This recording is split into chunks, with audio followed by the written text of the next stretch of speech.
वह एक प्राचीन महल की दीवारों के भीतर छिपे समाधि की खोज में है। वहां उसे अपनी रानी की एक अद्भुत मूर्ति मिलती है जो उसके दिल को छू लेती है, जैसे एक याद ने उसे फिर से जीवित कर दिया हो। वहीं से लेस्टेट, जो एक पुराना वैम्पायर है, ने एक रॉक बैंड में शामिल होने का निर्णय लिया। उसकी बढ़ती प्रसिद्धि के साथ एक रहस्यमय सत्य भी सामने आता है, जिससे कई अद्भुत घटनाएं घटित होती है। इस बीच जेसी रीव्स, एक प्रसिद्ध पैरानॉर्मल शोधकर्ता, लेस्टेट की आकर्षक कहानी से प्रेरित होकर अपने शोध में नई ऊंचाइयां हासिल करने का प्रयास करती है। उसकी जिज्ञासा उसे इस क्षेत्र में प्रमुख बनाती है, जिससे उसकी पहचान और भी मजबूत होती है। जब लेस्टेट ने अपने माता-पिता के खिलाफ शैतान बनने का प्रशिक्षण लिया, तो उसने शिकार करने की कला और सतर्क रहने के महत्व को समझा। यह अनुभव उसे एक ऐसा दृष्टिकोण देता है जो उसके अस्तित्व के लिए आवश्यक है। लेस्टेट की संगीत के प्रति गहरी चाहत और प्रदर्शन की अनिवार्यता उसे एक रहस्यमय शक्ति के संपर्क में लाती है। यह शक्ति उसे अपनी कला में और गहराई से जानने के लिए प्रेरित करती है। हालांकि आकाशा के रक्त का सेवन करने के बाद लेस्टेट की अचानक अनुपस्थिति उसे एक अंधेरे में डाल देती है, जिससे मारीज की चिंता बढ़ जाती है। उसकी सुरक्षा और अस्तित्व को लेकर सवाल उठते हैं।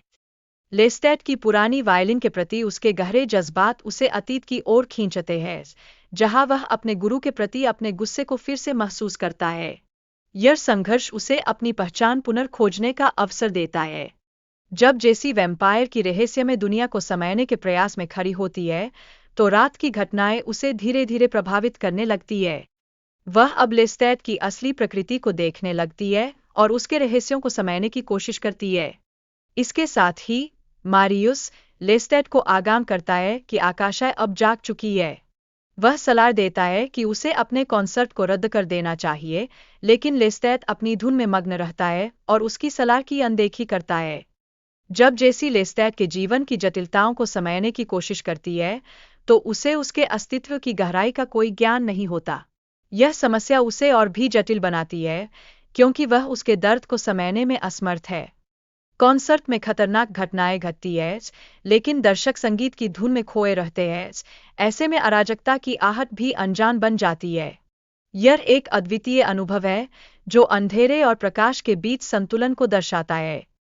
आकाशा की शक्तियों का खुलासा होता है, जो लेस्टेट को धूप से सुरक्षित रखता है।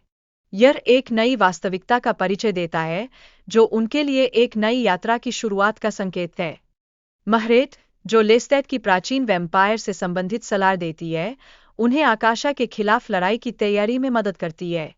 यह रणनीति संघर्ष का एक महत्वपूर्ण पहलू बन जाती है, जो उनके सामूहिक अस्तित्व को दर्शाता है। आकाशा और लेस्टेट की जोड़ी प्राचीन वैम्पायरों को अपने नियंत्रण में लाने की योजना बना रही है, जिससे उनकी शक्ति को और बढ़ाया जा सके। यह कदम उनके साम्राज्य की स्थापना का संकेत है। मारिट ने जेसी को बचाने के लिए महत्वपूर्ण क्षण में हस्तक्षेप किया, जिससे स्थिति और भी जटिल हो गई। यह दर्शाता है कि दोस्ती और सहयोग कितने महत्वपूर्ण होते हैं, खासकर संकट के समय में। महरित ने आकाशा के रक्त की अंतिम बूंद को अपने योजना के अनुसार अवशोषित कर लिया, जिससे वह रात में बदल गई। यह एक महत्वपूर्ण मोड़ साबित होता है, जो आगे की कहानी की दिशा तय करता है। अंत में लेस्टेट और जेसी डेविड के स्टूडियो में जाकर उसकी डायरी लौटाते हैं, जो उनकी यात्रा का एक अनोखा अध्याय समाप्त करता है। यह उनकी व्यक्तिगत और पेशेवर विकास की कहानी को समेटे हुए है।